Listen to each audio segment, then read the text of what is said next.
Alright, hello everyone, and welcome to the stream. I am Razim, and this is Subnautica. Thank you all so much for coming on by. Let's go ahead and jump into the ocean, shall we? Yes, we shall, and watch you suffer Why is this and not cry. there it goes.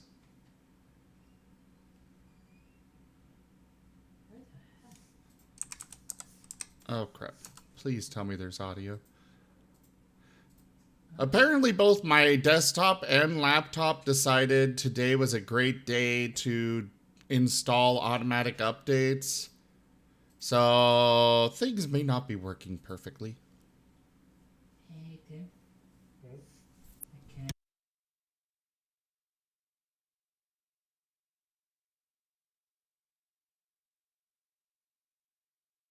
There is no audio. Fudge muffin.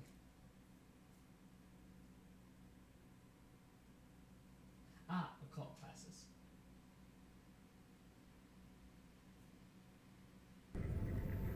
Okay, that was an easy fix at least.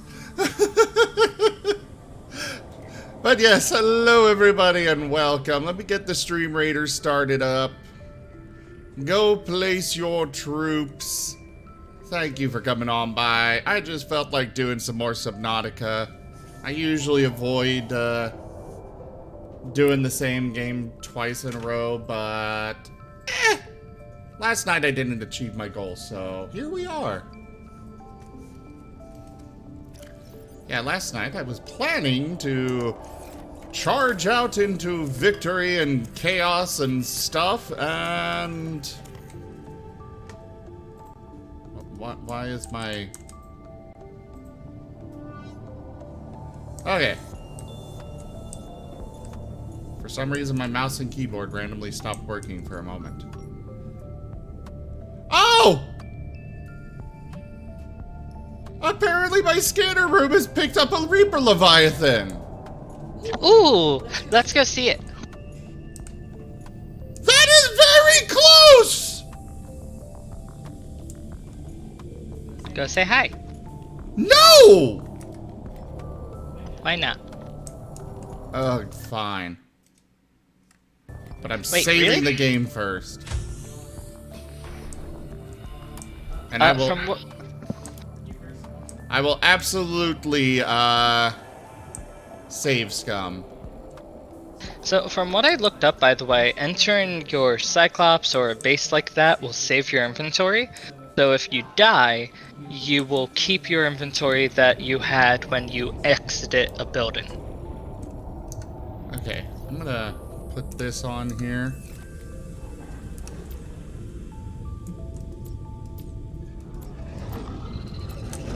Hi! Get away. Tales of our endeavors proliferate.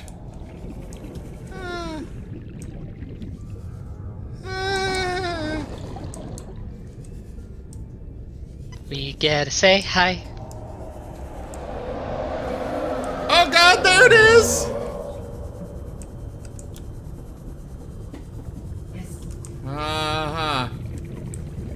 I am playing cat and mouse with a freaking Reaper Leviathan!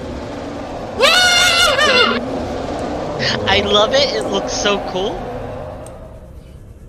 Is it following me?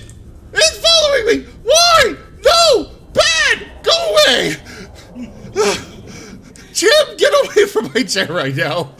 Huh? Go! Hi. Oh crap! Mouse! Keyboard! Stop! Why are you not working? Oh, earlier the power flickered, so Wait. like, the connection might be shitty. Why are there two Reaper Leviathans over there? I don't even know where I am anymore. There, maiden.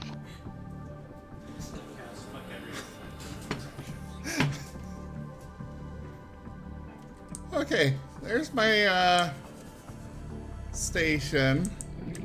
There are now two Reaper Leviathans over there. You made friends. And now my mouse and keyboard have stopped working yet again. And I'm swimming right towards the Reaper Leviathans!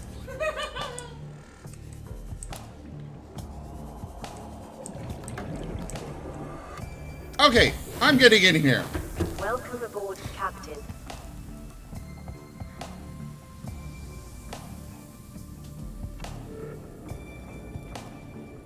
Hi, Lightning Dragon! Hi, That Sucks! Hi, Wolfab! It's, great to see you all! Wasn't that the best part about seeing those? What?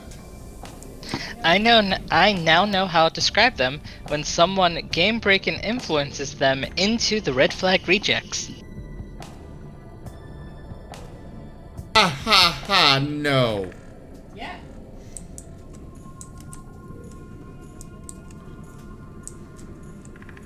Okay, mouse, keyboard, what are you doing? Rocco, I very much do. Or rather, it's more of a fear of the unknown, would be the better way to describe it.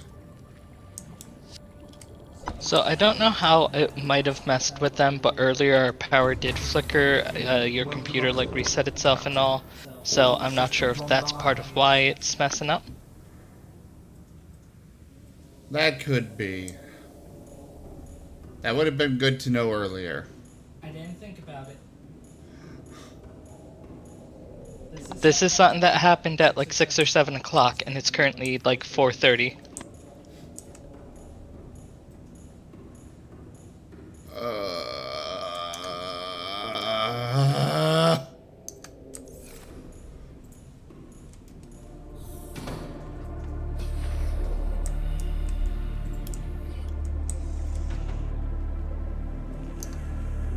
Depends on the stats, I would say, and what they are sinking into it. I'm pretty sure Leviathan like that would have decently high saves in most regards. So I feel like the Martins could do damage, but it depends on rolls. Outside of that, if Timber has some smites, he could do more damage. But Rosalia has a high damage output when it comes to if she manages a hit.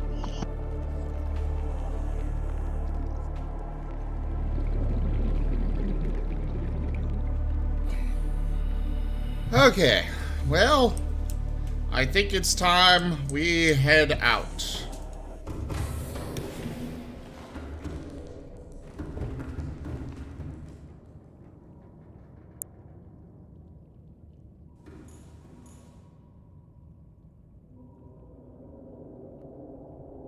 Engine powering up.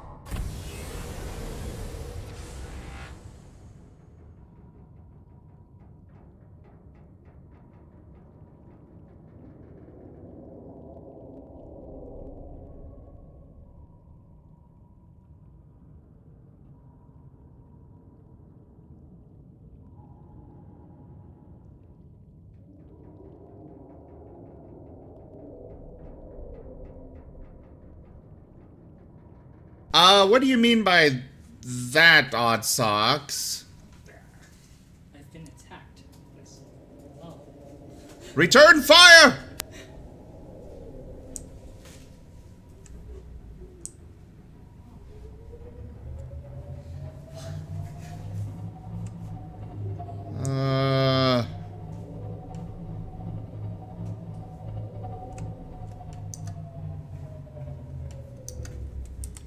Actually, we're gonna do something real fast here.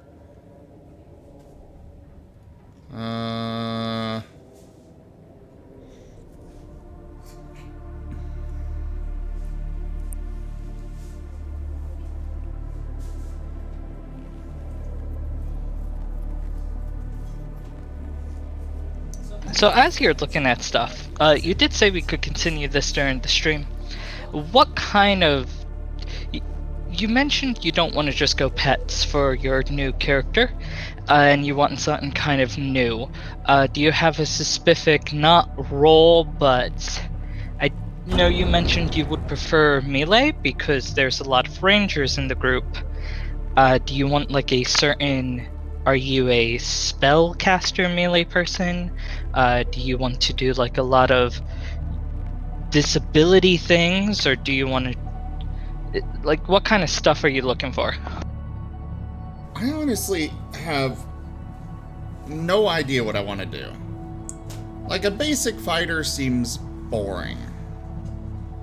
Well, luckily for you, I already picked out quite a few classes that you would enjoy. Okay. The first one is the War Priest. They are a mixture of a cleric and fighter. They get auras and blessings, as well as a sacred weapon. They're kind of similar to a paladin, but it's kind of like they get holy runes that they can activate, giving them unique either abilities in combat or defenses. So while they're kind of a mix of a paladin in terms of hidden people, they do have unique things they can do to kind of mix everything up. I mean, we already have a healer. Yes, they're called Wandi the Wonder Wand. It's a war priest because even though it does have the ability to do damage, it is a more attack-based thing. So like you generally don't use your spells for healing. Go on.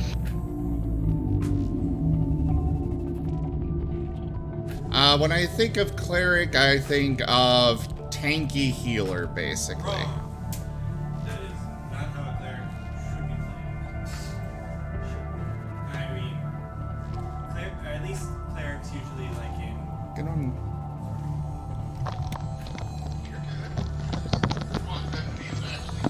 Okay, go ahead. Am I? Alright. No, so a cleric in D&D, at least the way I've always seen them in D&D 5e and especially in Pathfinder 3.5, a cleric is not a healer. You should not play them as a healer. You should not treat them or think of them as a healer. The clerics have some of the strongest buff spells, protection spells, and some really, really good offensive spells too. They can be full armor, depending on the way which domains and such you take. So you have basically a fighter who is full caster. You get almost the best of both worlds. They're not necessarily as strong hitting as a fighter, but if you take the time for a cleric to use the proper buff spells, they are even scarier than a fighter is. The divine spell list is one of the best when it comes to just making your party unstoppable.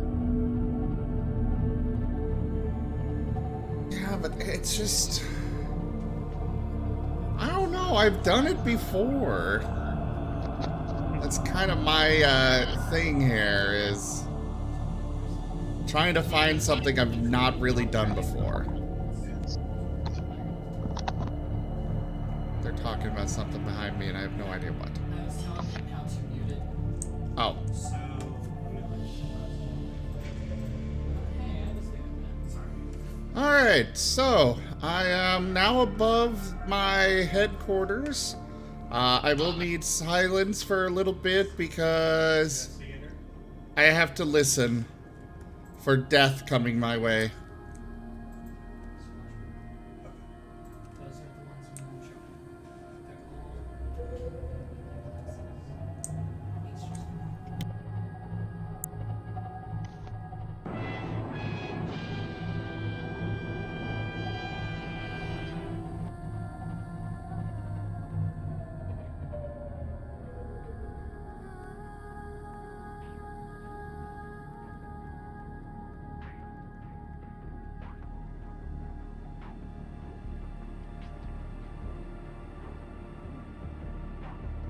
Seek fluid intake. Okay. I will absolutely take a break from descending into death to take a lunch break.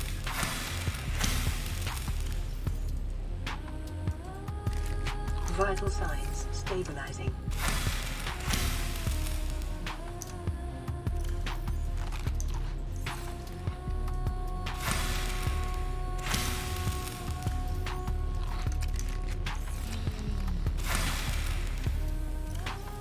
What's wrong? Timmy's pain and suffering he brings upon me. What wonderful idea has he come up with this time? I asked if Domino could be in the group picture. Oh, for World of Darkness? Yeah. Huh? Yeah. Get me details. No.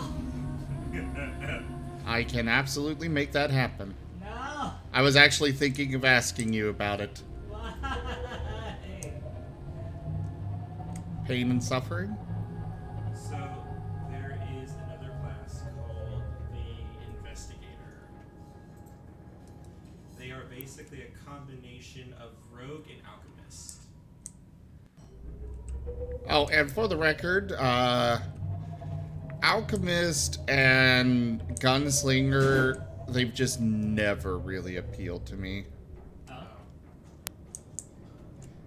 Can I ask why? I just, when it comes to a fantasy setting, they don't, like the gunslinger is especially one that I'm not interested in. I could possibly do an alchemist, but okay. We are down here. It might be safe. I don't know. There's the sea striders.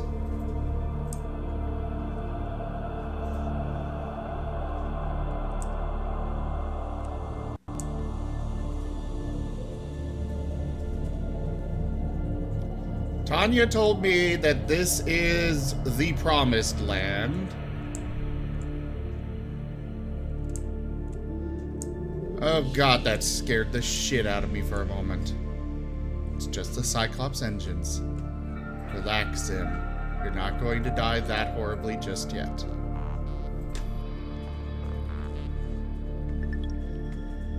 But yeah, I was thinking Domino for both Exalted and World of Darkness. Actually, you might like Darkness.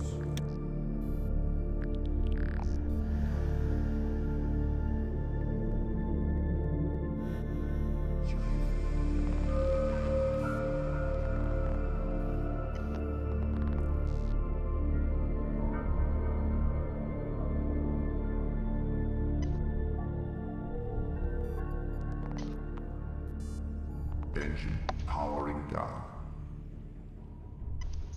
There we go. The Arcanist was a class you might enjoy. It is basically a combination of sorcerer and wizard combined together, and they can break all the magical rules. They learn spells like a wizard does. So you have to prepare your spells for the day, and you have like your spell book and such. But when you cast a spell, you don't lose it. You basically cast like a sorcerer, where when you cast a spell, you keep it and then you could cast it again. If that makes sense. Does. The only problem there is, that does sound fun. Well, that's not their big thing. Their big thing is what are called exploits. You get exploits as you level up, and they can be really, really cool. Let me bring up a list of some of the exploits that are kind of nice. I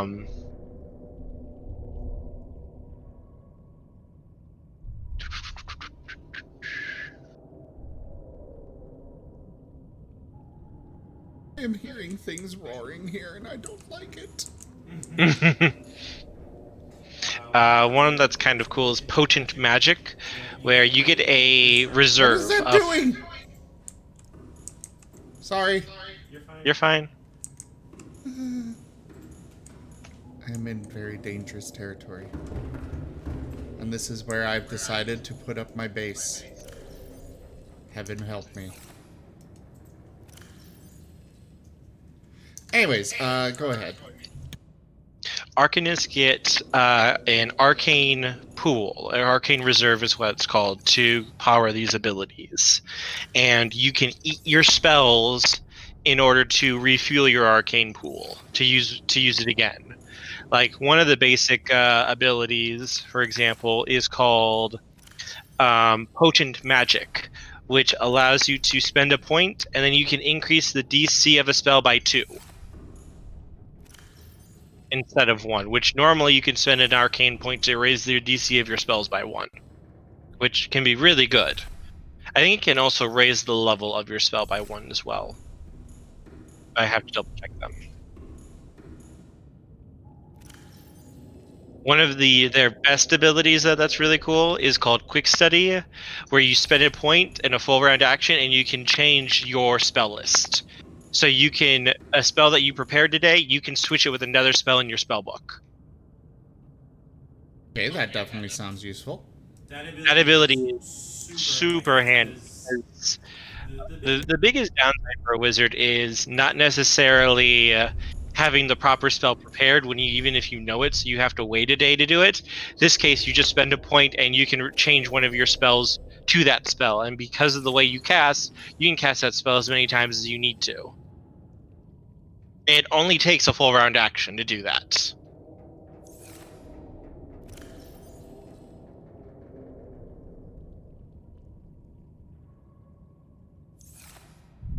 Let's see some of the other ones you get. You can create armor around yourself and make it look like you're wearing armor rather than just like mage armor. Captain. You gain the illusion of armor as well as the effects of mage armor. Oxygen efficiency greatly You can decreased. make a barrier to give yourself temporary hit points.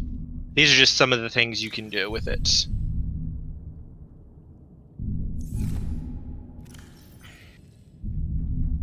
And then once you hit level 11, you'll start getting greater exploits, which are even stronger. Yeah, but it's still... It's ranged, and we've already got a lot of range. Spellcasters aren't meant for damage. What? He...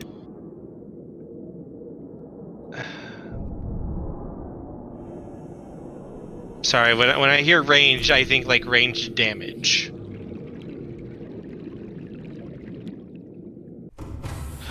What do you mean by that? I'm sorry. I did mean range damage.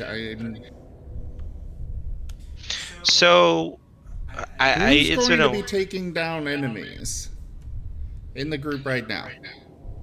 usually that's going to be left to the DPS class. So like Aram or me usually.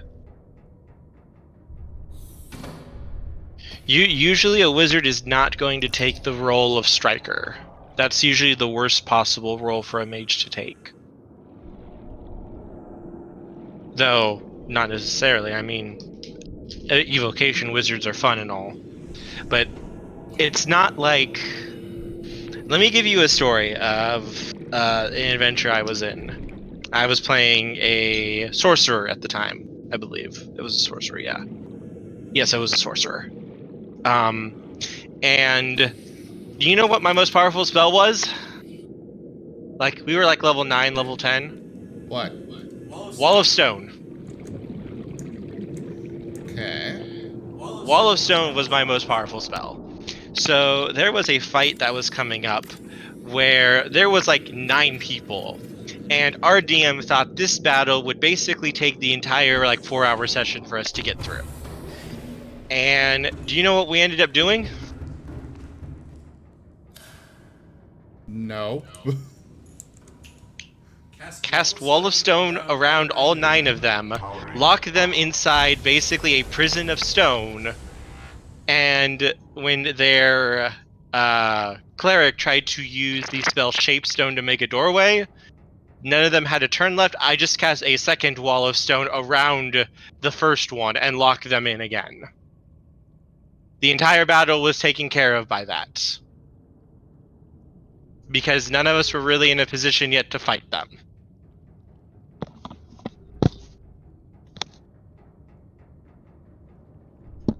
A wizard's best, or at least like most like arcane spellcasters, their biggest strength isn't going to be doing damage. A fighter or a ranger or a rogue will usually do more damage much more consistently than a caster will. However, casters have spells that can just literally alter the battlefield. If you cast Haste and Fly on the fighter, he can now get up to that flying demon that was basically raining hell down on all of you that he couldn't get to attack. Or you need to sneak in and investigate an area. You can cast Invisibility on the rogue to ensure that they don't get caught. Or you can cast Invisibility on yourself and then start casting spells like Web or Grease and screwing around with the battlefield so your opponents are constantly on their on their backs, or traps, or casting illusions. I'm looking at you, Kakiri. I have always been I've always had issues when it comes to buffs and the like, those kind of spells, just because I'm like, I don't know if I want to use it yet. I don't know if this is the right time, and then I wind up never using anything because I just use damage. It's the sort of, and I'm trying to think of the way to say it. Like, it sounds to me like you want to play a damage dealing class. You want to be a damage dealer. I want to play something that I'll have fun with. That's fair. What do you have fun doing? What, like, you've played so much, like, D&D, what do you have most fun doing? Honestly, the most fun I've had in a long time have been the Martin twins. Okay, why do you have such fun playing them? Well, I guess it is a utility thing with them. I mean, I like to do damage. I like to wreck people's days, but I wind up more often, you know, not doing that. Chim, do you want to help me with this story a little bit? I also enjoy having lots of minions or pets or such, but I've also done that idea to death.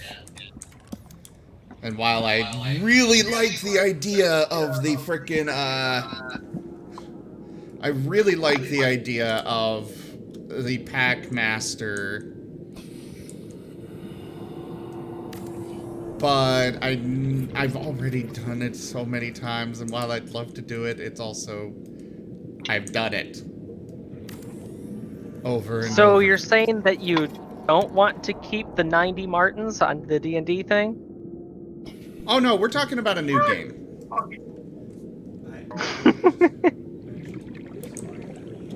Yeah, but where?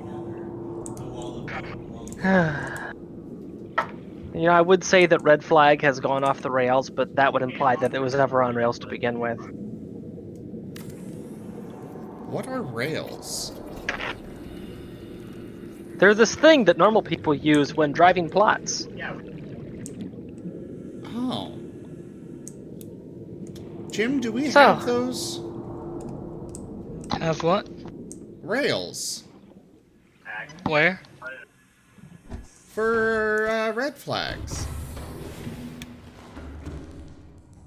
I mean, there's minecart rails. So, I have two things I would like to share. Oh boy, somebody to ban. An earnest to see. Oh. What did they say? Problem solved. Oh, it was a bot. Okay. So I say two things I like to bring up. You're like, oh boy, someone to ban. Oh. No, I don't think they were a bot. Okay, then now I'm really curious what was in the messages then. They were saying furry ass. Ah.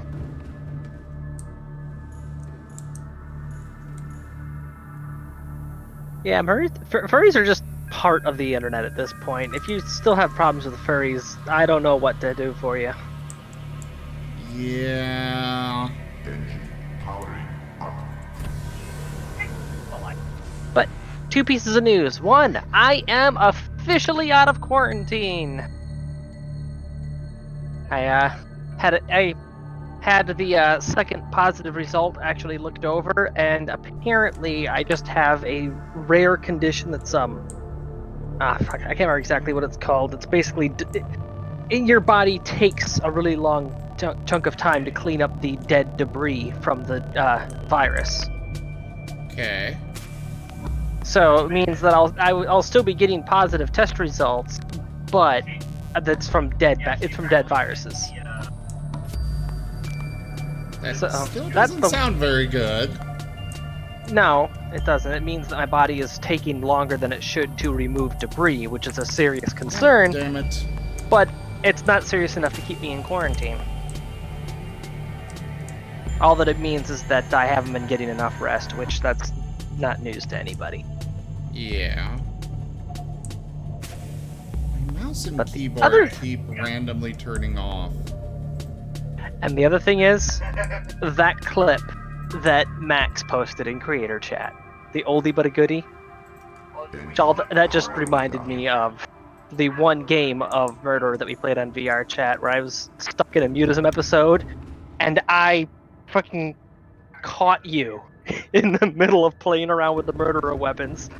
I spent half the match trying to convince people you were the murderer through nothing but hand signs. Eventually, I just said, screw it, and I completed all the objectives to get the gun to fix the problem myself. I still wear that as a badge of honor. No one listens to the flailing mute, so she just fixes it herself. Oh yeah, that I was mean- fun.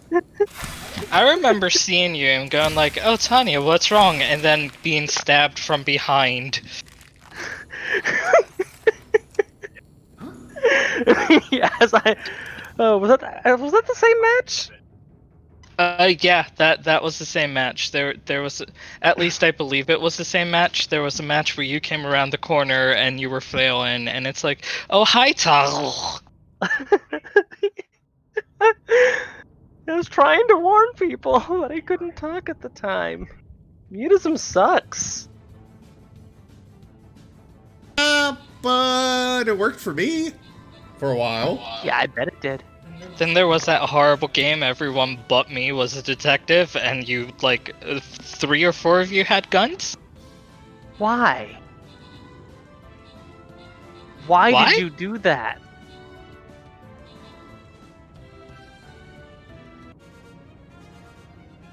No I'm answer, I conf- see. Who did what? Or I could don't you do my headset understand while the thinking for a question. second there? I don't understand the question. Why would you make a game in which everybody but the murderer is a detective? It's just what happened. That's so wrong. There was going to be 3 groups of people. I mean, there might have been a group of innocents, but it was me.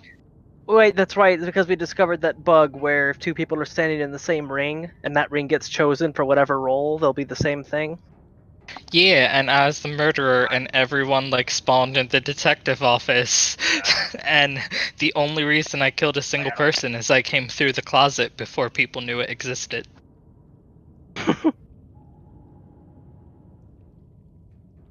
We should start playing some VR chat again.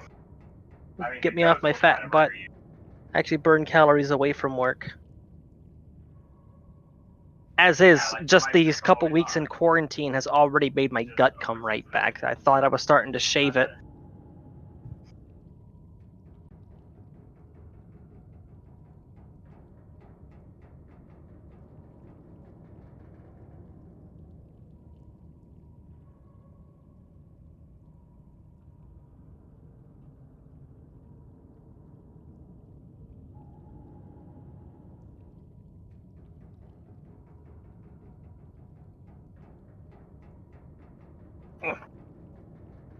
It's all quiet in here.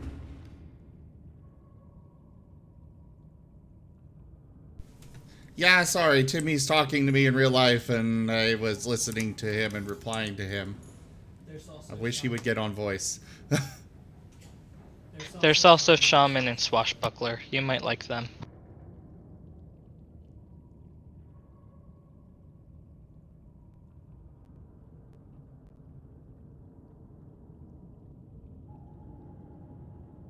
Does the shaman do? So I can barely hear you with...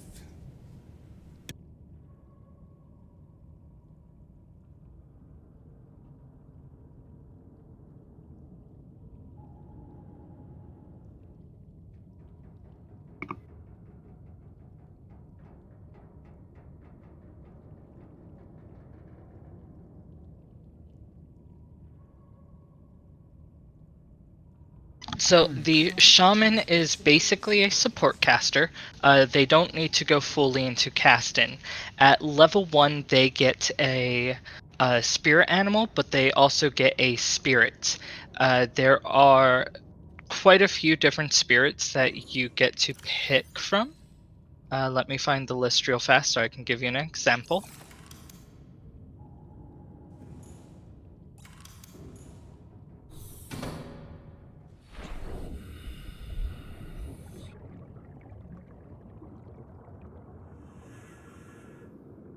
So it looks like this area might actually get access to a little bit of sun?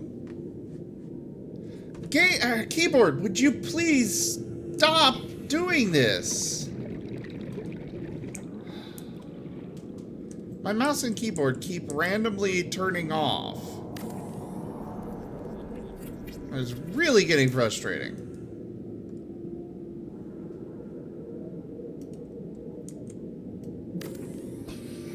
Stick a hatch on here so I can actually get in. I do not like the roars in the background. So, one of the spirits is a flame spirit. You get one major spirit, and later you get slots basically for miniature spirits. The main spirit will affect your spirit animal, give you a list of abilities as you level up, and a list of spells you can cast basically for free each day. You also get different hexes from your spirits. At certain levels, you can pick a hex, and they can change each day. And hexes, they are based on your spirits, but like one of them for the flame spirit is your base speed is increased by 10 feet.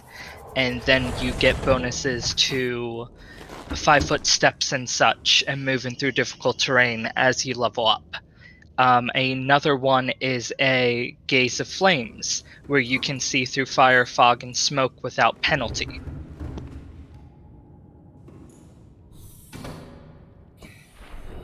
Right. So they are a base of a caster, but they do get that kind of flexibility. As you level up, you get more hexes, and you get wandering spirits, which allow you to pick a secondary spirit, and the secondary spirit changes each day. You can choose to pick the same one, but you can change it with each rest in case you want to do something different. And then you also get, well, the little bonuses. Like the Spirit of Flame, your animal companion will always give off light as if they are a candle, and they are always warm and immune to fire damage. And then you get an ability called Touch of Flames, which is basically you touch a person and they kind of combust into fire as you do.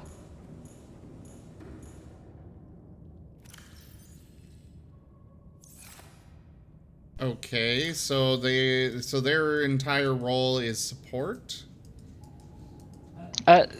There are different spirits, so you can kind of make them as you wish. They are by default support, but you can build them differently. Like the spirit of battle basically turns you into like a magic fighter in a way. It gives you extra attacks of opportunity. It gives you extra AC. Your animal companion gets more AC as well, and you get bonuses to your attack and damage.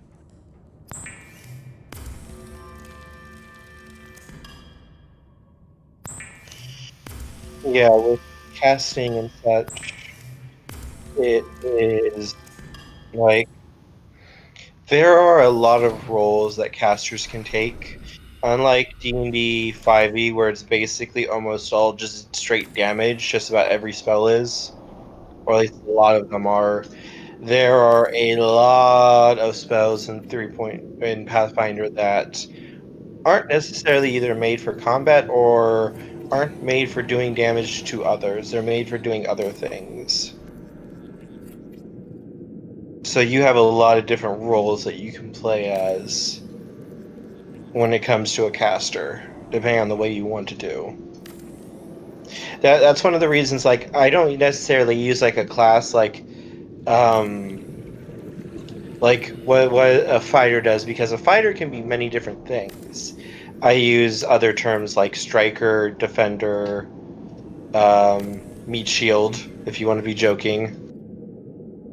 Because that's sort of like, you can build a fighter who does a lot of damage. Or you could build a fighter who is very, very good at tanking and being that shield for the party. Neither build is worse or better than the other. It's just the different ways you might want to play a fighter and do them. No, we are talking about Pathfinder, not World Darkness.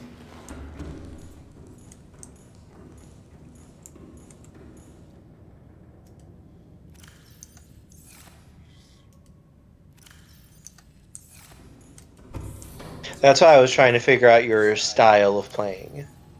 How you enjoy most playing, because if I can know that, then I can kind of suggest at least ways that you could play a class, even if it was a class that might not necessarily always do that.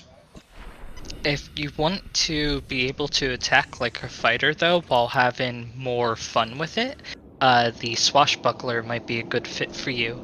They're a mix between a fighter and a gunslinger, but that doesn't mean they have to use a gun. They get an ability called Panache, I believe, and Panache, yes. and deeds. They basically get points that they can use to things like parry an attack, as well as attacking afterwards. They can threaten people, they can disable them, trip them, throw people around the battle, dodge things, move extra. They get a lot of different abilities as you go up in level, and they're a dex-based fighter, so they don't need heavy armor. They're kind of dodging stuff and attacking people while they get to move around, and Yeah. they don't just stand there and swing sword. They are very fun. I've played a couple of swashbucklers. They are a very fun class to play.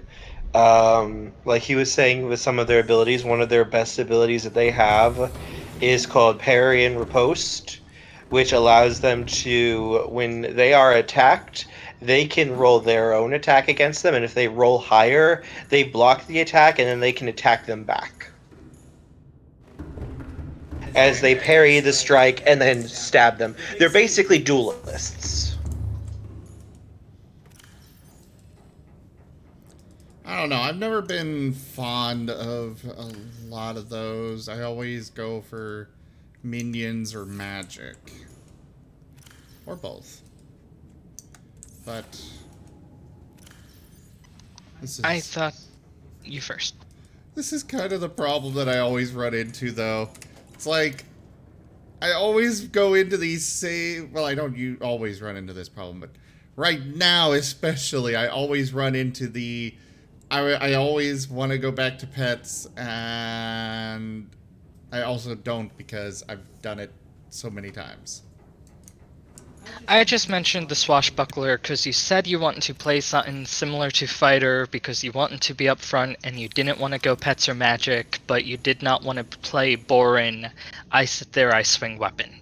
And the swashbuckler is one of the least I sit there, I swing weapon.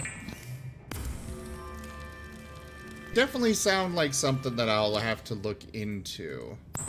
I don't know yet if that's what I want to go with, but it's going to be something I'll look at. For sure.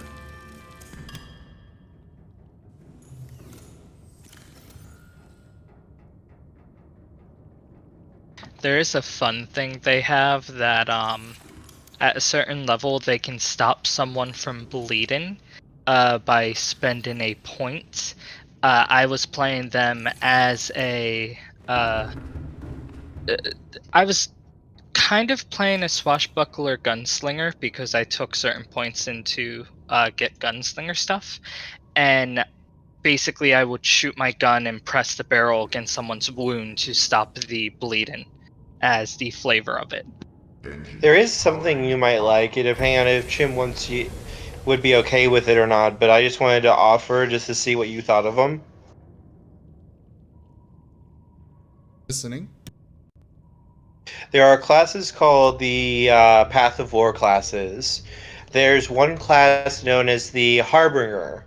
The Harbinger is really cool.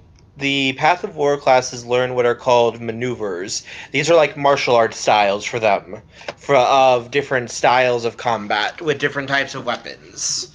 And they give them little special abilities that they can do in different, like, basically abilities. They're not exactly spells, but they're like martial skills that they've learned. One of the abilities the Harbinger gets is called the Accursed Will. So they get a little bit of bonus to attack rolls and such, but they can put a claim on an enemy, basically using their knowledge of the mystic arts to put a sort of little mini curse on a person. And whenever they attack that person, they always know where they are, and they get a bonus to like damage and hitting them. And if they can down them, they get a little bit of healing from it later. Okay. As they feed on the life of that person. That doesn't necessarily mean they're evil, it's just the way their style works. And then they can learn specific style abilities that they can wield. 1 second. Let me look. One of the maneuvers that they can learn is called the Shattered Mirror style. And basically, one of them allows... here it is, real quick. Copycat Cut. With a slight shift of your stance, you mimic an attack you've witnessed in the last few seconds of combat.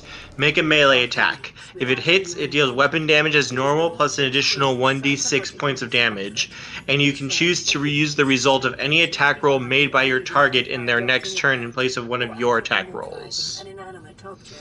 If you strike the opponent with their own attack roll, you deal an additional 2d4 points of damage. But it cannot crit or threaten crits. Basically, in this case, you're copying them so much that you are literally doing exactly what they are doing and mimicking them. Okay, I am intrigued by this idea. There's different abilities with this. There's 3 different kinds of things with this. There's the strikes, which are the attacks, like I just read off to you here. There is the stances, which are like an actual stance that you hold, and it stays on for as long as the combat is going on, unless you choose to turn it off. One of the stances that they have is called Obsidian Reflection Stance.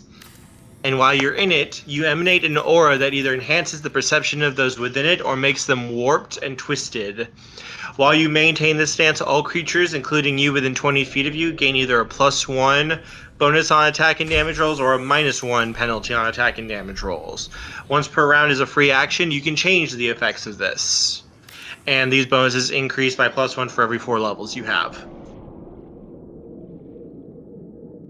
As you literally warp the perceptions of those around you in order to make them even look either more focused or hazy and difficult to see through.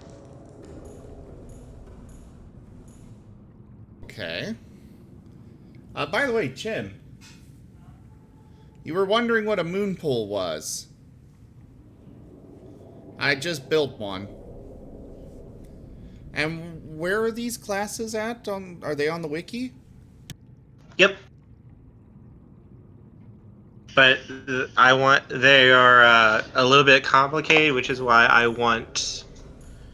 just wanted to just talk about them to you, just in case they caught your interest or helped me figure out like what you might want to do. The Art of War, the Path of War classes are really, really fun. I really like them personally. That's just because they have a lot of really interesting things with them. They're like a martial caster. I will definitely say I'm intrigued by it so far.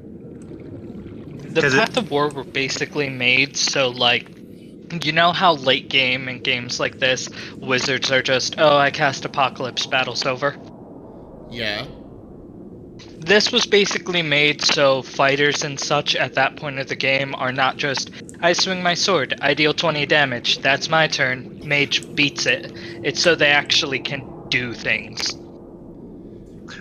Some of the the really advanced levels, like the 8th and ninth level abilities that they get for Shattered Mirror, the Shattered Mirror level 9 strike is called Septennial Seal. Your melee attack, and this is just the short little blurb description, your melee attack traps the target's soul within a mirror for 7 years. I am intrigued. Or level 8, Obsidian Negation. Make a craft check against a spell, power, or maneuver to negate its effects and cause the effect's originator to be unable to use it temporarily. As I just imagining you lifting your blade, cutting it through the air in a circle as a black mirror forms and absorbs the giant fireball that was hurled at you.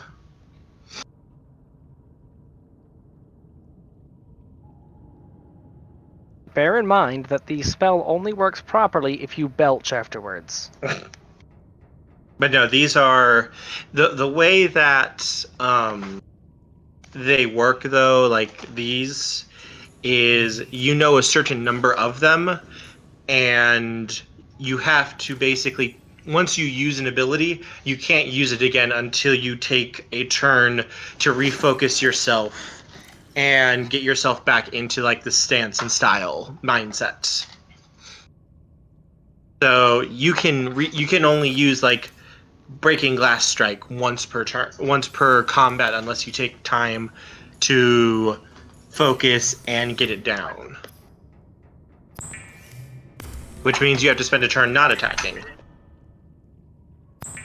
Not sure I like that aspect. You do have 5 different ones that you can use though, and you automatically get them every combat back. That was just fine when you were in the building because it only turned on. So, Jim, you know all that titanium I was gathering? I'm out. Or very dang near it. Well, that's because you're not as efficient as Kitsune Mechanics when it comes to base building. For example, to reclaim your maneuvers as you use them as a harbinger, you have to put a claim on a creature. Okay. If you put a claim on a creature, you recover 1 used maneuver.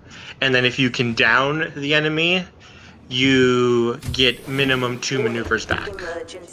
If you take him to 0 hit points. Oxygen production offline. Or you can use a standard action, basically your turn, in order to regain 1 of them. So by doing the things that you're supposed to do, you regain your maneuvers so you can kind of keep doing them.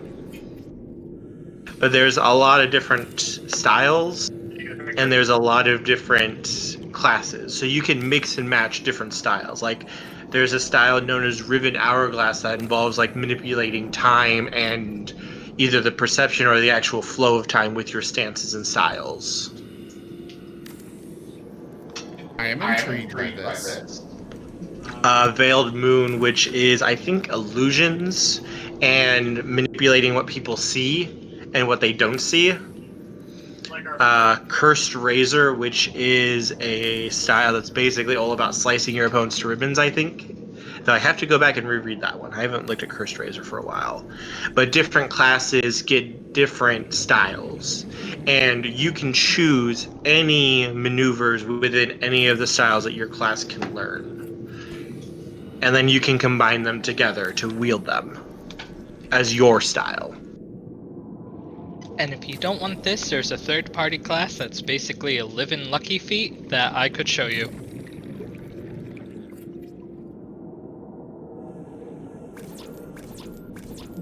I do.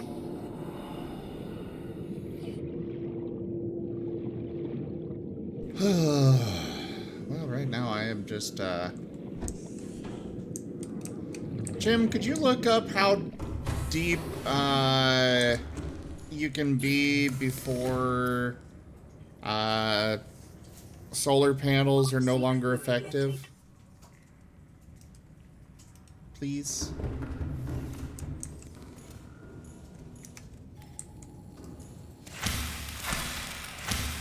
'Cause I don't have a sufficient means of energy production right Vital now. signs stabilizing. So they start to lose energy the instant you hit 16 meters. They're at 50% efficiency at 123 and 10% efficiency at 224. Anything else under 224 doesn't gain sunlight at all. Oh! Good to know. So, this whole idea is scrapped now.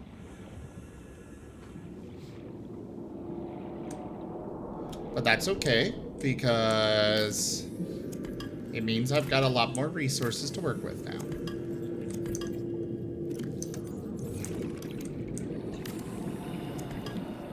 Though it also means I've got to go find myself some thermal options. Tanya? What?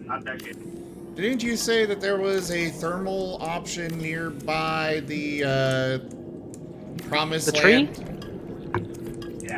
No, the place that you directed me to for this super ideal location. The super ideal location does not have a thermal option. I don't think it does.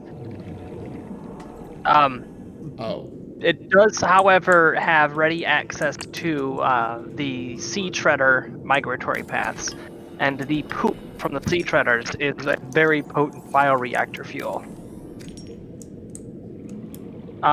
As for thermal power, where that had come up was what is the thing called? The tree that's in the underwater river area. I know the tree you're referring to. Yeah, whatever the heck that tree's called. The thermal option was around that. Okay. Oh, for the love of...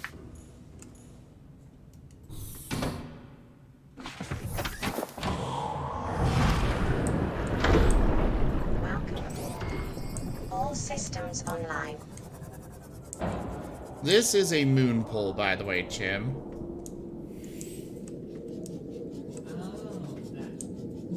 Yeah.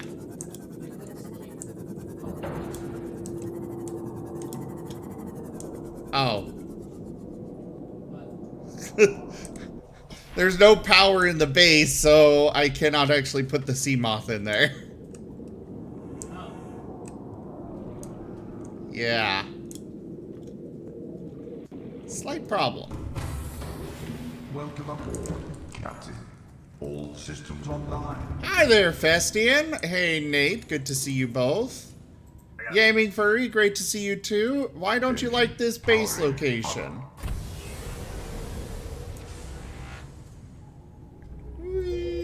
He doesn't like it because it's too good of a base location. It's just perfect. Mwah.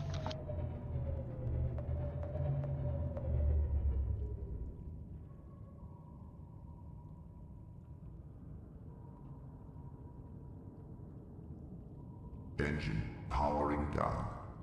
Oh, you heard about this existing and you don't like it. Okay.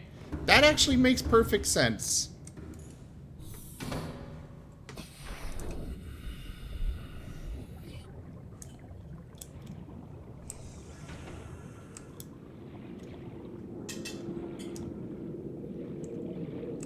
But I really need to find some manner of power. What the hell are these?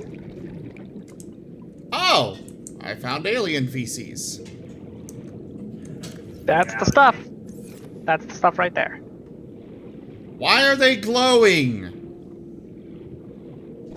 Because it's very high grade alien. Why are they glowing?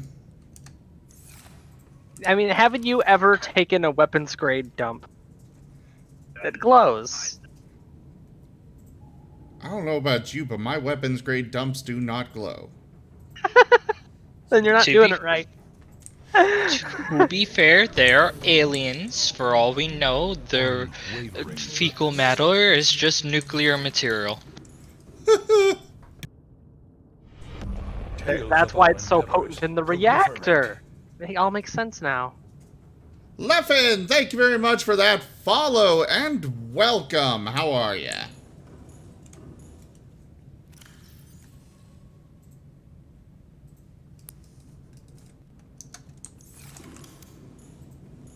Alright, bioreactor. I need... The Cove Tree in the Lost River, I believe, is what you were talking about, Tanya. Sorry, I was distracted. What? Cove Tree in Lost River. That's where the thermal vents were. The Lost River. That's what it's called. And yeah, the Cove Tree. Think it's called that because it's sitting in a cove?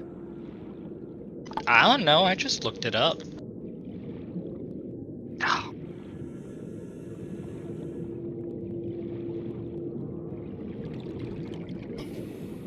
Alright, glowing shit.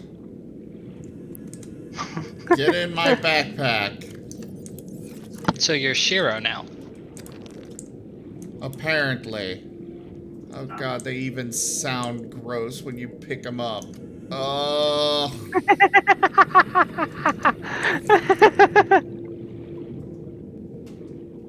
And they're large. I'm sorry to hear that, Leffen. Also, Tanya, you didn't enjoy me looking up the Cove Tree. You would have not enjoyed yesterday. What do you mean? Why wouldn't I have enjoyed? I know nothing about the game, but Zim was eating, so I was commentating everything. The person who knew nothing. A reliable power source is a critical How'd that step work out? towards self-sufficiency. Consider keeping a I mean, people photo enjoyed journal of it. achievements to motivate you in times of despair. Might have not been informative, but they enjoyed it.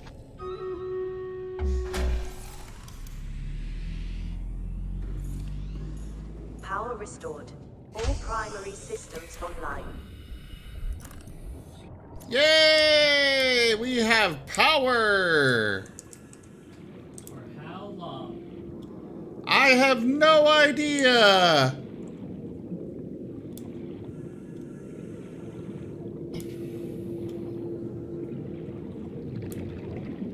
Yeah, it is very glowy poo-poo.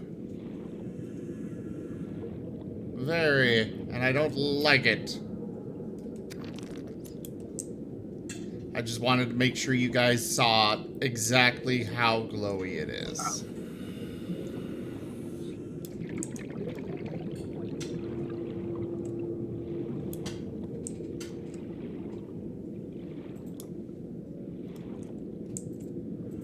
Oh, I do not like this area.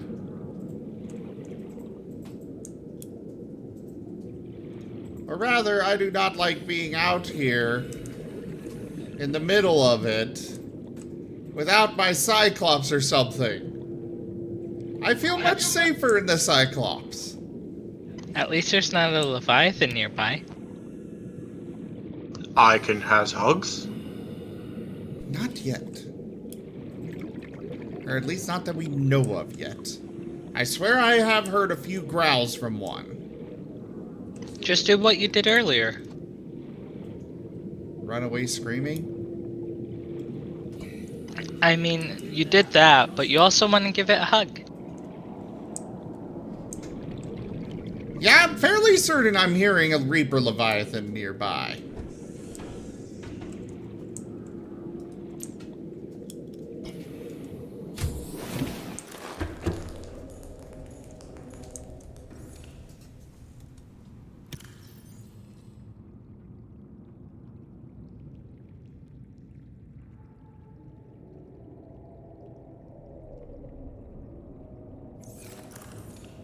Game Furry says that's water ambience. Because, you know, that's how water sounds like in real life, a snarling death beast.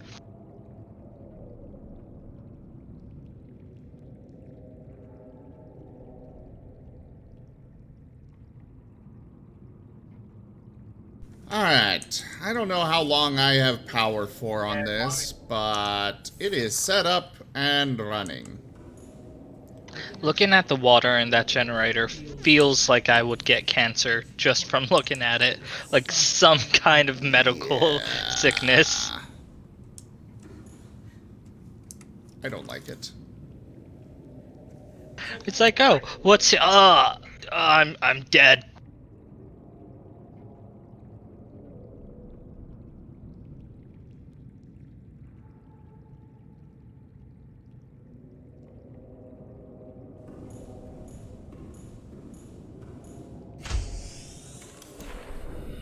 You know what? This would be useful for multiple reasons, so... And I like the idea of it. One moment. Grabbing some rubber.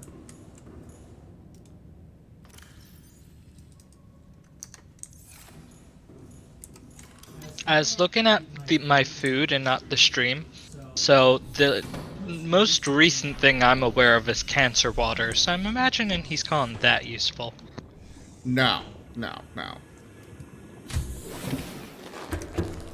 But you could just make the Leviathans die from natural causes.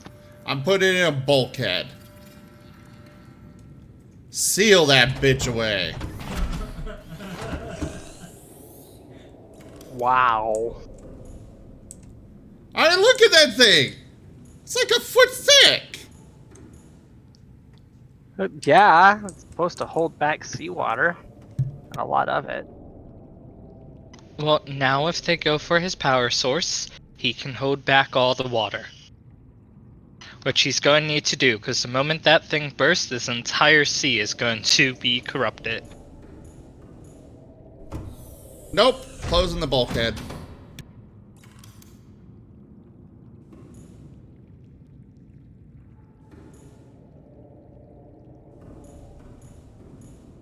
Oh, hey!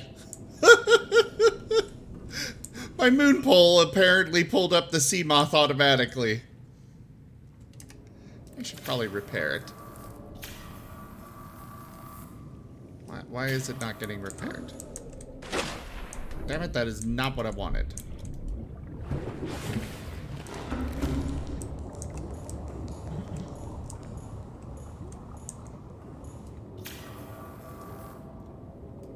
Okay. Welcome aboard, Captain. All systems online. This was a terrible place to put the... My sea moth starts imploding once I go below 300 meters. I have my moon pool at about 295. So when it dumps out the sea moth, it drifts down and immediately goes for that 300. Just build a platform under it.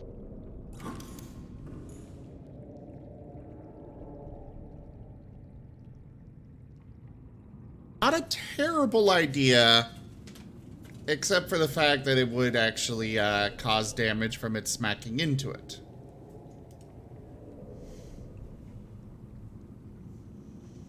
Anyways, we should get a scanner room up. Because those are important.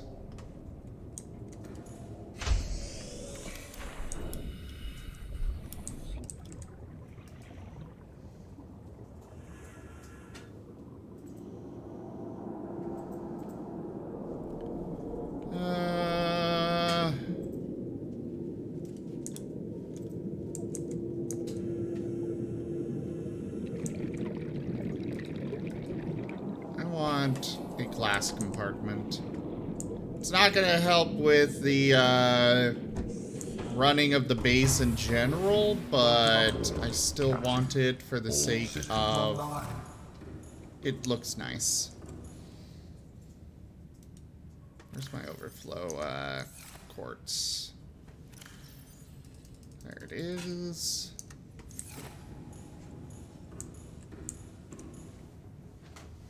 I wish I could tell you where it is. At this point, you have a separate ship just for the overflow, just like you're probably going to have in Red Flags when you get enough Martins.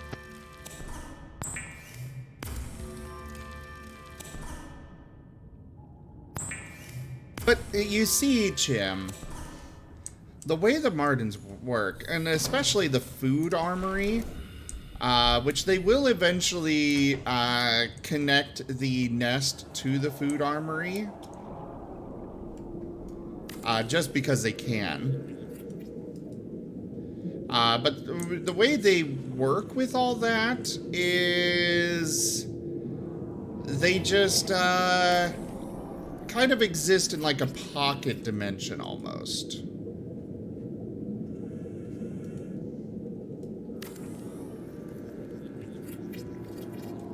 You say that, but I really like the idea of having a second ship, and during combat it just like comes up and there's like 60 Martins on it waving little flags.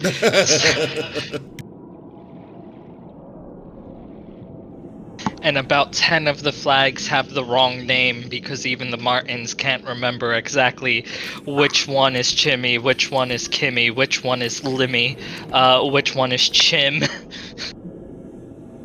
Why are you in my hiding?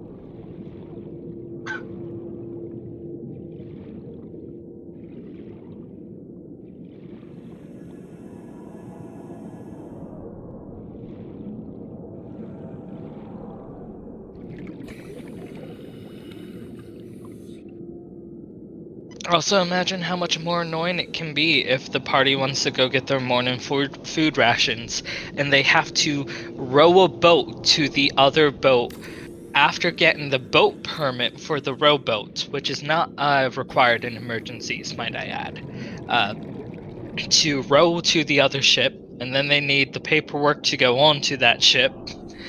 And then they need the paperwork to go to the food armory, and then the paperwork to request food from it.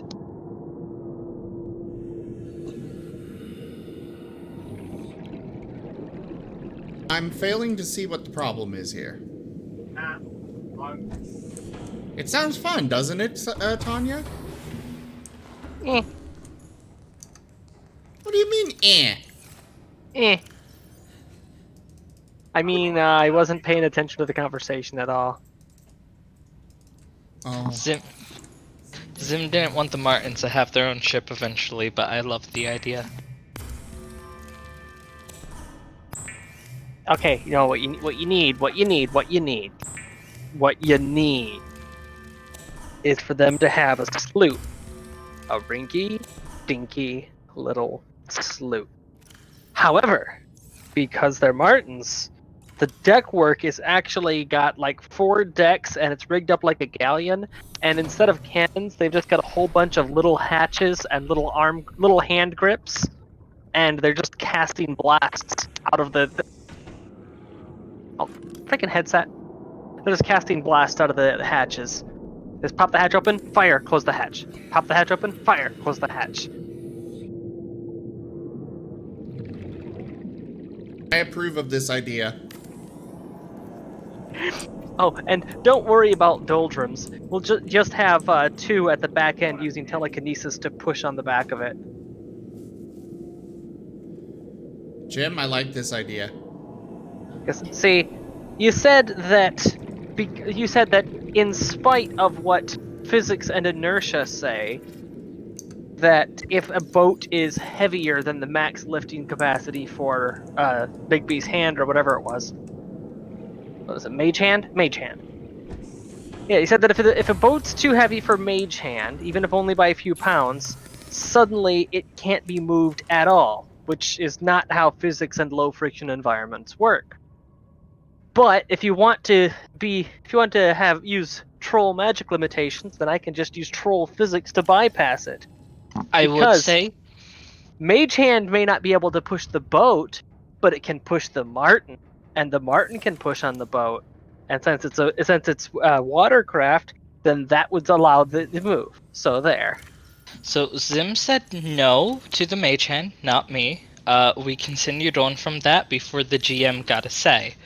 But physically, water, especially in the ocean, is not still. It is constantly moving, so there would be constant force moving against the mage hand. This was in a cave. Yes, where water was coming in and out naturally. Not as much as, like, elsewhere, but still.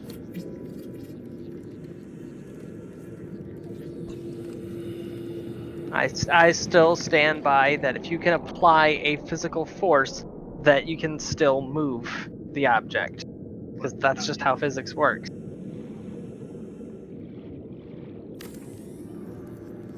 Yes, but it's a matter of being able to come over because there is friction in water.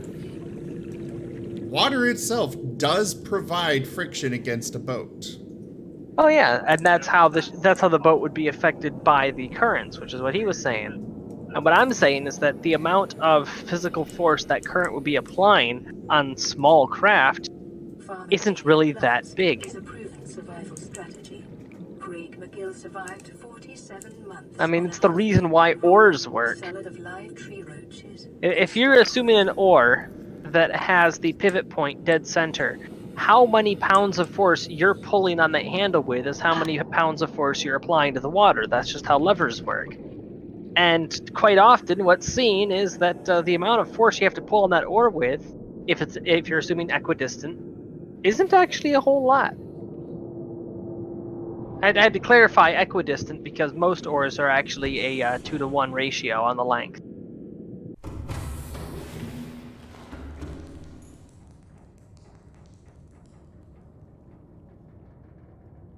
Yeah, Ghost Hand, it really would be. Fluid intake. Also, since Tanya is here, how would Rosalia handle a Reaper Leviathan? The question was put up earlier. Depends the situation in which she's running into it.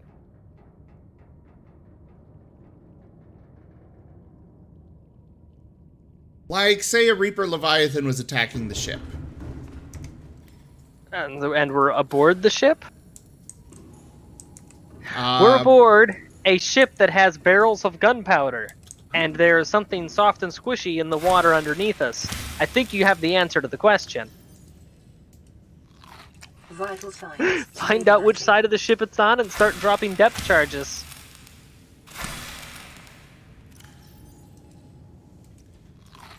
So I'm...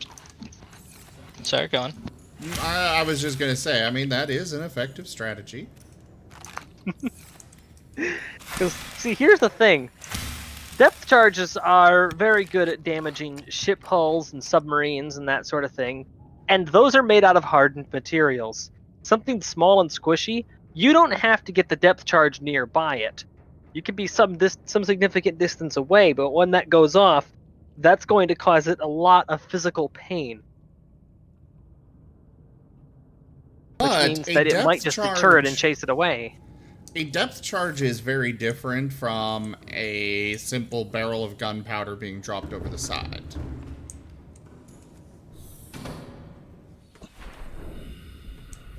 Well, all you need to do is find out how quickly it'll sink and then adjust how much fuse it has accordingly.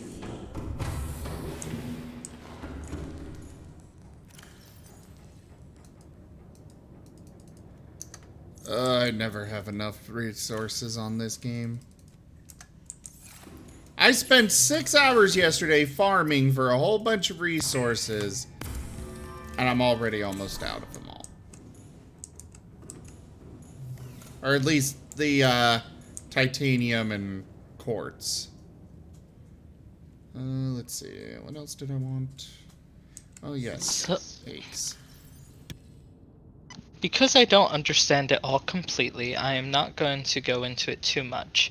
But just looking it up, when it comes to the paddle and everything, with an oar, it's not just the force put behind it. It's the force of the water, it's how much the ship weighs, it is the orientation of the oar in the water that also affects how much you're moving. Yes, you could push at a boat to move it, but even in real life, you need an ample amount of force to do so.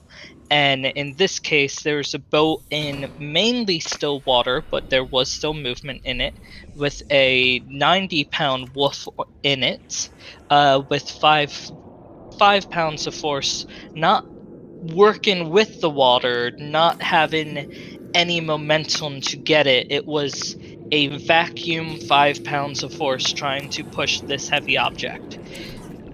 I would have said myself it could move, but not to any massive extent of speed At the because most, of all this. they could control its direction of drift. Yeah, just because of how it all works. Because, like, if he had a day there, like an hour or so, he could probably push the boat around the bigger boat. That's an hour or so.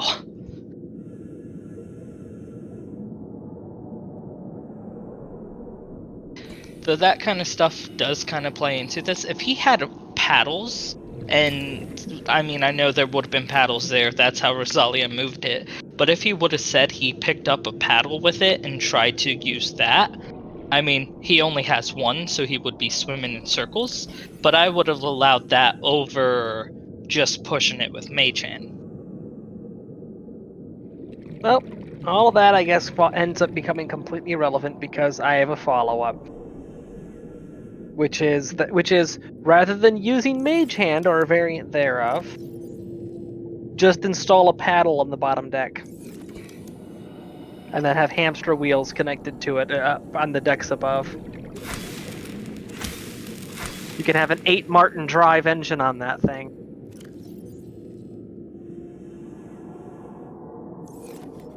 I would say it would purr, but they only purr when the Martin phone is going on.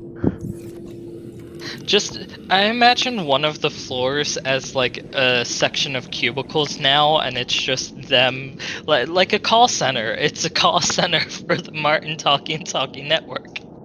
Yes. Yes. And that's how they keep their expedition funded, is that they just charge a small fee.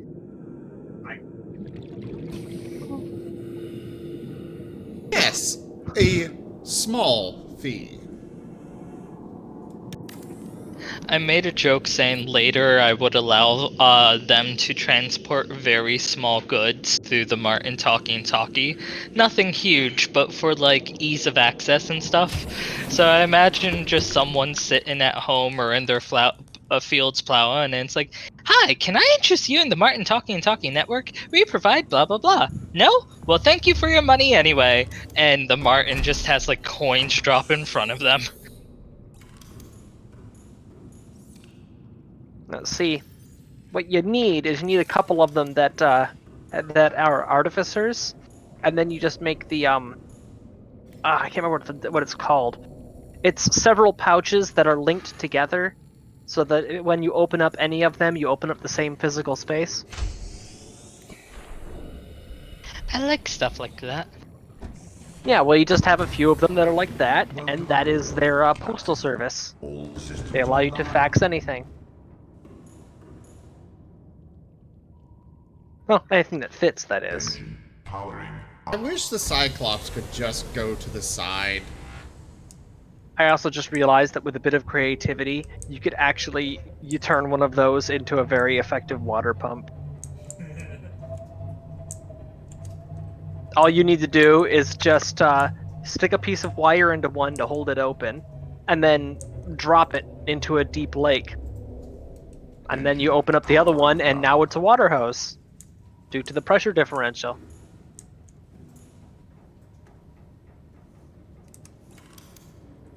I will say, as Sim sets up his thing, I had something similar to that in a game, but for messages, where there were connected. I'm trying to think of what, like pencil cases, but well, no, note cases, and they could put notes in it, and it would basically be in both cases at once until someone takes it out.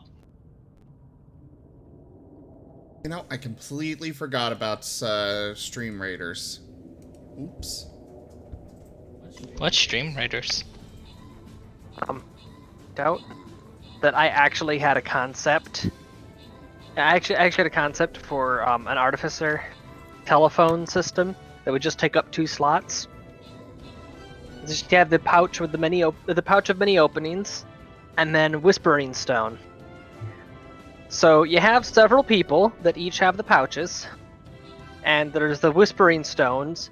The Whispering Stone is set inside of it, right? If you need to message somebody else, what you do is you take out a note. Sorry, yeah, there would also be a notepad in there. It's the mundane notepad. So you take out the Whispering Stone, you record your message on it, you take a note, wrap that around the stone, and you chuck it into the pouch with a bit of force, so that everyone else who has one will feel it get tugged by that. They then open it up, see whose name is on it. The person whose name is on it, they take the stone and listen to what the message is.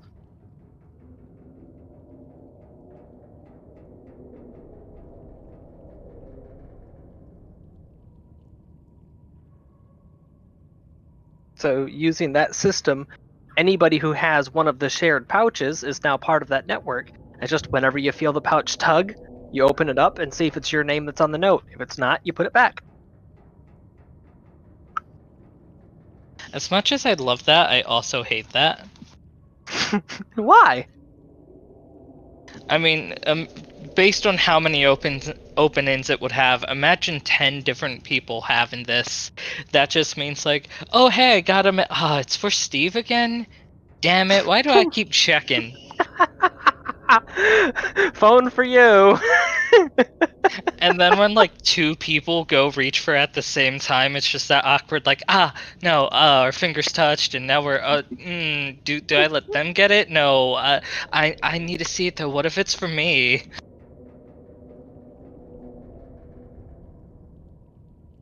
Or okay. What if each person has a phone number then? It's what you'll do is each person is a designated number of taps, and you'll just reach your hand in and smack the side of the pouch. 1, 2. Oh, it's for Steve. 1, 2, 3. Oh, it's for Bob. I enjoy that much more, but now I'm just feeling like someone 1, 2, yeah, 3. Someone needs 4. God damn it, not again! Why is it always Greg?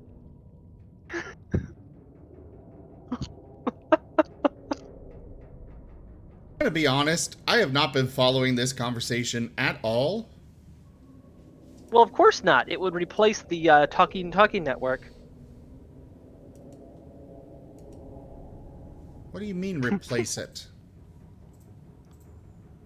Well, Jim, it what are you allows plotting? communication.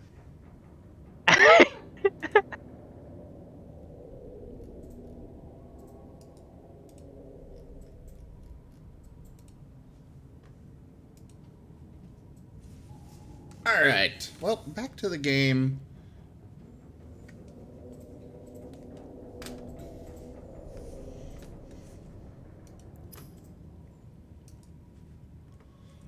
Let's see here. So we're starting to finally get the base up and running. I need to craft the prawn suit still, which is going to be an endeavor in 3/4. I should have a beacon down here still. Engine powering up. So I think what I'm going to do now is head back to my life pod and go build my prawn suit. Now that I've got the sea moth put away. Wish I could see the resources that I need for the prawn suit now, but I cannot. So, fire and foo.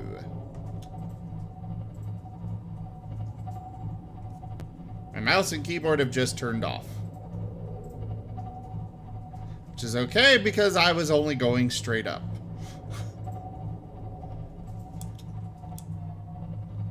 And before you're swimming right for a Leviathan and your mouse and keyboard just goes off and you play a game of Unwilling Chicken. Oh no. I'm waiting for that to happen. I don't know why they keep turning off.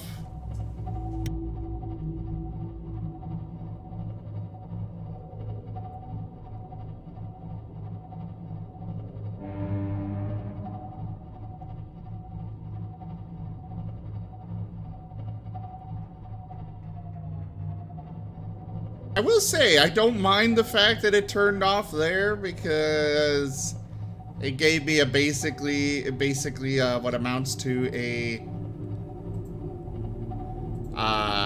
autopilot or cruise control, rather.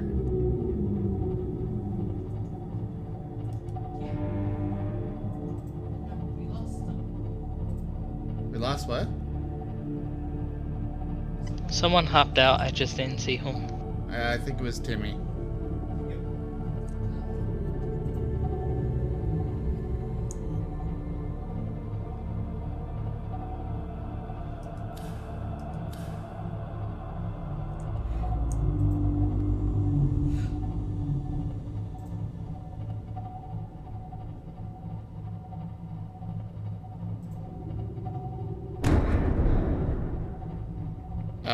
Sorry, random fish that I just squished. This reminds me of the future.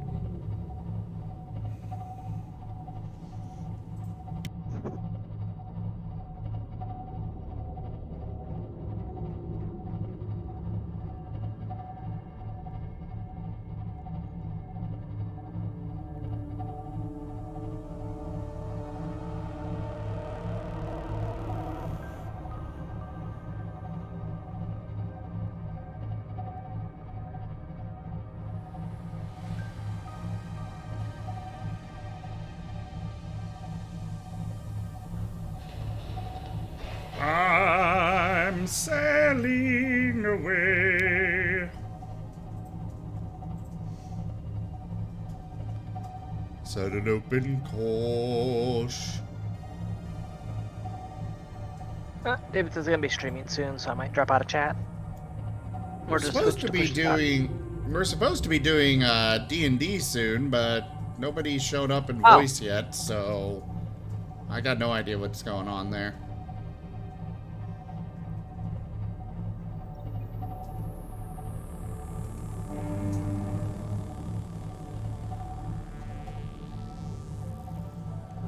Yeah, I have no idea what's going on, so I'm just gonna keep on going. We can turn Subnautica into the new D&D stream. We'll roll d20 every time you want to do something, and if you don't roll high enough, you die. Okay then. I got plenty of things trying to kill me in this game as it is. I'm good without that.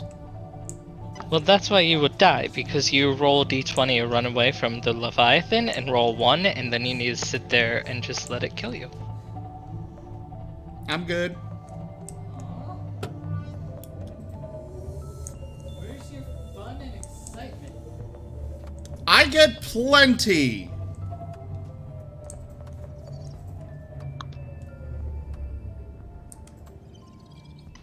I think he just doesn't want us to enjoy the stream. Engine powering Oh up. no, I want you to enjoy it. That's just not an enjoyment.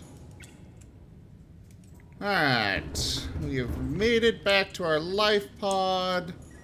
We need to go figure out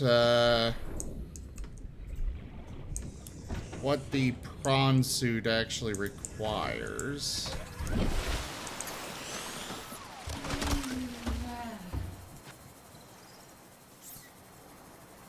Oh yeah, I can make the Neptune rocket now.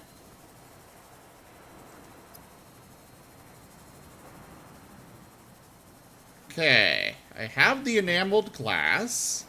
I need aerogel, which I'm thinking is something that I need from back where I was.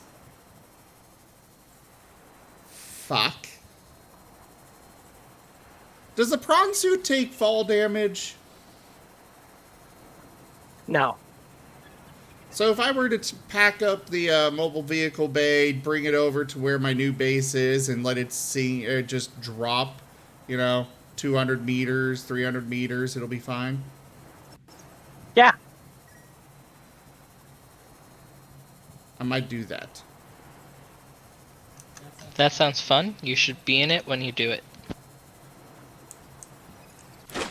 Unfortunately, I don't know if I'd be able to. But I would happily do so if I could. Alright, pack it up. Get back in our Cyclops. Welcome aboard, Captain. All systems online. Let me check on the game.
Okay, so it looks like the game is going to be starting late, which means we have more time for this.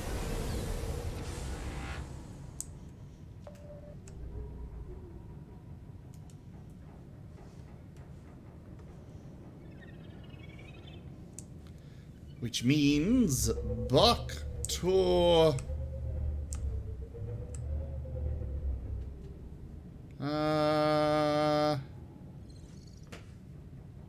where's our HQ? You know what?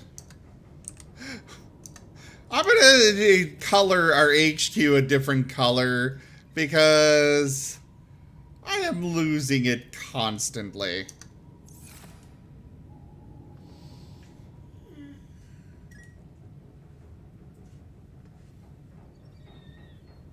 There it is.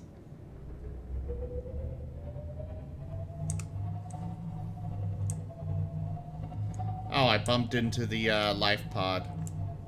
I'm slightly alive enough. Yep, yep. Hello! What's up?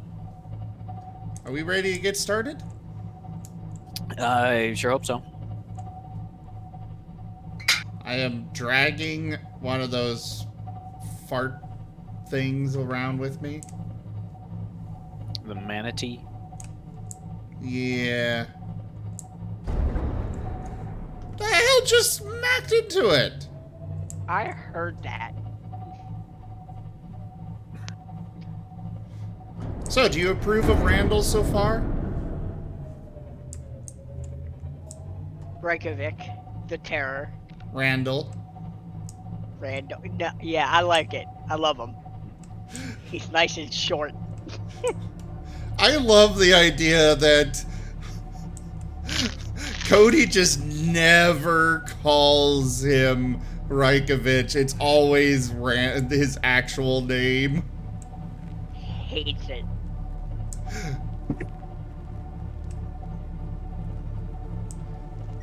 Alright, let me get back to my headquarters and then we will... Oh wait, actually, we're not gonna head back just yet. I need more titanium. And... Engine powering down. I will grab some of that before I head back. So we're just gonna end here.